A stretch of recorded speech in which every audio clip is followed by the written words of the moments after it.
नमस्कार. माझ्या यूट्यूब चॅनलमध्ये आपल्या सर्वांचे मनापासून स्वागत आहे. पेन्शनधारकांसाठी अत्यंत महत्त्वाचे निर्णय घेण्यात आले.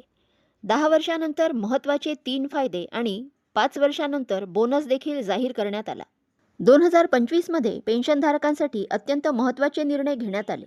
काय आहेत ते निर्णय ते पाहण्यापूर्वी तुम्ही माझ्या चॅनलला नवीन असाल तर लाईक करायला विसरू नका, सबस्क्राईब करायला विसरू नका, नवीन अपडेट्ससाठी बेल आयकॉनला प्रेस करायला विसरू नका आणि माहिती आवडल्यास आपल्या सहकारी मित्रांना शेअर करायला देखील विसरू नका. पेन्शनधारकांना EPFO अंतर्गत 10 वर्ष सेवा पूर्ण करणारे कर्मचारी विशिष्ट पेन्शन लाभासाठी पात्र ठरतात. या टप्प्यानंतर सदस्य 3 महत्त्वपूर्ण फायद्यांचा दावा करू शकतात. पहिला फायदा म्हणजे निवृत्तीच्या वयानंतर हमी मासिक पेन्शन सुरू होते. दुसरा फायदा, घर बांधणी, वैद्यकीय किंवा मुलांच्या शिक्षणासाठी आपत्कालीन परिस्थितीत अंशतः पैसे काढण्याची परवानगी मिळते. तिसरा म्हणजे सदस्यांना योगदान आणि संचित व्याजावर कर सूट मिळते.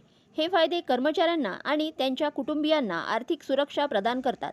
15 वर्षानंतर बोनसचा देखील फायदा मिळतो. 15 वर्ष सेवा पूर्ण करणाऱ्या दीर्घकालीन योगदानकर्त्यांना EPFO अंतर्गत 5 अतिरिक्त बोनस मिळतात. यामध्ये वाढीव पेन्शन रक्कम, बक्षिसे, वार्षिक चक्रवाढ व्याज, अवलंबितांसाठी विशेष भत्ते आणि लवकर निवृत्तीची लवचिकता यांचा समावेश आहे. या फायद्यांसाठी कोण पात्र ठरेल याबद्दल निकष आहेत. या फायद्यांसाठी पात्र होण्यासाठी कर्मचाऱ्यांनी EPFOच्या पात्रता निकषांचे पालन केले पाहिजे. 10 वर्षाच्या पेन्शनसाठी कर्मचारी पेन्शन योजनेत नियमित योगदान देणे अनिवार्य आहे आणि कर्मचाऱ्यांचे EPFO अंतर्गत नोंदणीकृत संस्थेत सक्रिय राहणे आवश्यक आहे. त्याचप्रमाणे 15 वर्षाच्या बोनससाठी सातत्यपूर्ण योगदानासह सतत सेवा आवश्यक आहे. पेन्शन प्रक्रिया सुरळीत करण्यासाठी कर्मचाऱ्यांना KYC तपशील नियमितपणे अपडेट करावे लागेल.